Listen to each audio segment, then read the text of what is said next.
President Trump releasing a new national security strategy focused on China being primarily a, quote, economic adversary.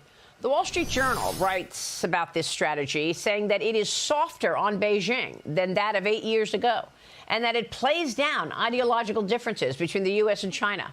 The Journal writes this: the days of the U.S. propping up the entire world order like Atlas are over. China got rich and powerful and used its wealth and power to its considerable advantage. We will rebalance America's economic relationship with China, prioritizing reciprocity and fairness to restore American economic independence. The U.S. does not support any unilateral change to the status quo in the Taiwan Strait.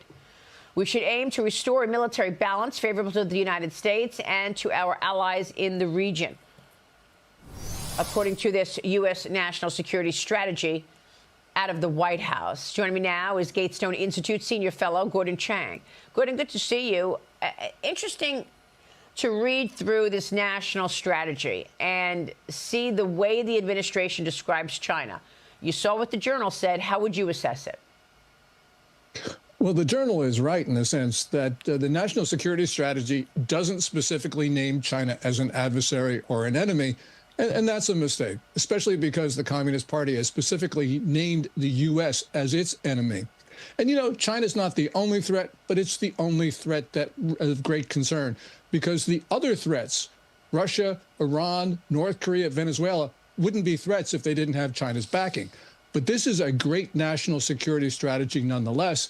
And the reason is because China is mentioned indirectly throughout this document.